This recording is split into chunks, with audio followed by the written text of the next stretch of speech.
have begun. Assalamu alaikum wa rahmatullahi wa barakatuhu. My name is Shahzad Hussain and I live at Primary Way in Undercliff, Bradford 2.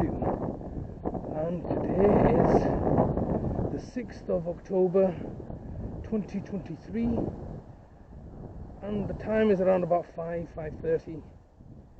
And today is day 60 that I've had no contact at all with my brother Talib, who was abducted from my home and care on the 8th of August 2023. This is my house. Yes, as I've told you before. So what with privacy? You think you have privacy? No, you don't.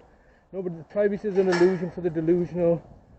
So I'm quite happy to sit here and give away my privacy, because privacy is no good to you when you're dead or locked away for life.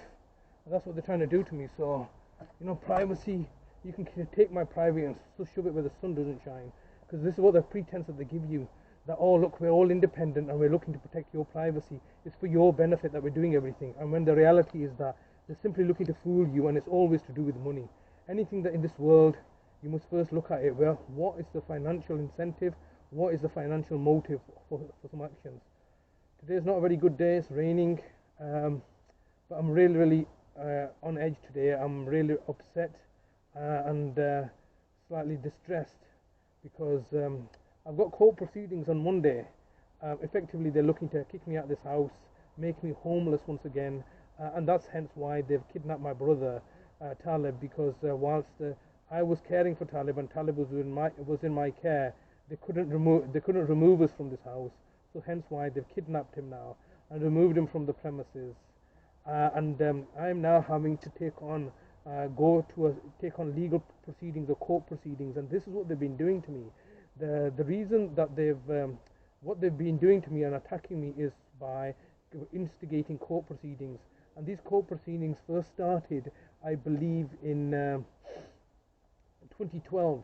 So for the last 11 years, I've been going. Numerous court cases have been brought against me, basically swamping me with one court case after the next.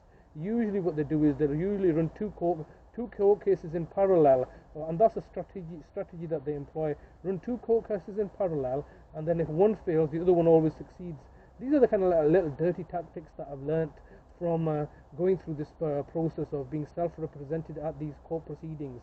And the court proceedings are always false contrivance, kangaroo courts in front of privately commissioned judges. And no doubt the hearing this Monday, which is going to be deciding, I think it's a directional hearing, which they're going to try to pull through as a final hearing. It's all fraud. Trust me, the court system.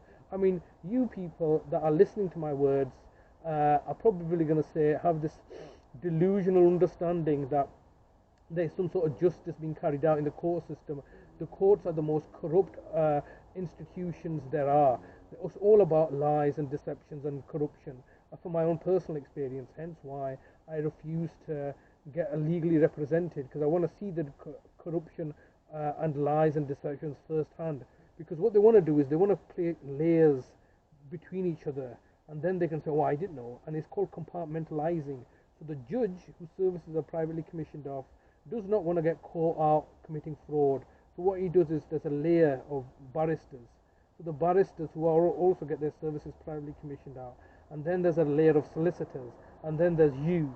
And so when you want to try to understand something, they'll say, oh no, it was a solicitor's fault, he misunderstood, the barrister's fault, or just protecting the judge, you see. So in my circumstances, I do away with all that. I go directly to the court and liaise with the judge. And the judge is most often than not, in fact all the times, he's on the take, and hence why I've been in the situation of losing every single case. I'm on truth and justice. I mean, quite simply, I'm not doing anything criminal. What criminal things am I doing? Nothing. Or I'm just trying to care for my family members. They're paying me money out of their benefit money. They can't stand that, because obviously then that allows me to be independent, and it does not allow me to be indebted to them or indentured to them in any way. The system.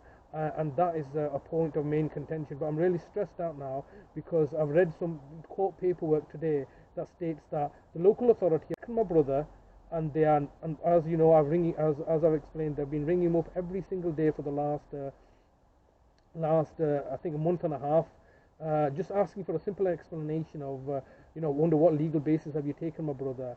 And what I've read in the court paperwork now is that the housing association are saying that they've got contact with Bradford Council and access to my brother and whereabouts, and the fact that the council are saying it's not likely that he's ever going to return into my care again. Why? What have I done? What have they proven? Proven nothing. Simply came down on the 8th through a social worker that I've never met before. I usually deal with Christopher Browell. I think his name was Andrew. I've never met him before. Came down with the pretext, and it was a psyops. It was a preordained to come and take my brother at all costs. The police were also in on it. The police just came to abduct me and arrest me. They all knew about it. In fact, my own GP knew about it, so he preemptively, on the 3rd of August, already delisted me from his practice without any consultation with me, and has subsequently been acting very dodgy. My own GP practice knew about this preemptive attack, which was on the 8th of August. It was all a coordinated effort, and they've just taken my brother and now are giving me no contact with him, not respecting his human rights, and simply stating we're doing it in the best interest. They use these key phrases. You'll find out that they use key phrases all the time that I keep on hearing all the time. Mental capacity. That's another key phrase. We're really concerned. That's another key phrase.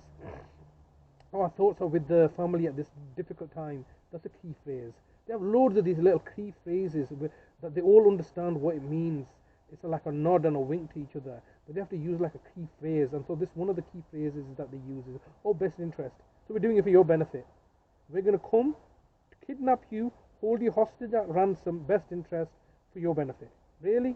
Is that really the case? Is that you're really doing it for the best interest of the individual that you have a duty of care to? Or in reality, are you doing it for the best interest of protecting your own criminal conviction against me, which was fraudulent criminal conviction against me that is losing all credibility?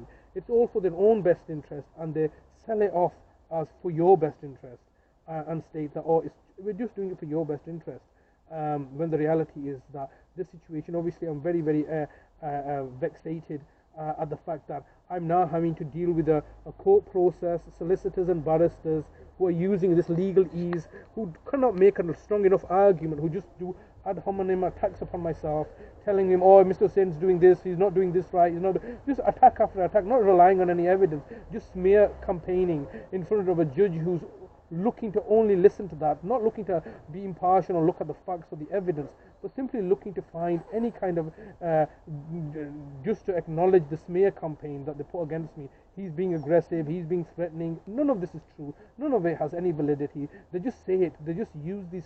They can just basically lie out their teeth, and it just all comes out. And the judge simply goes on the lies. The judges don't even want to hear the truth, because the truth would undermine what objectives that they're looking for. They're always looking for outcome.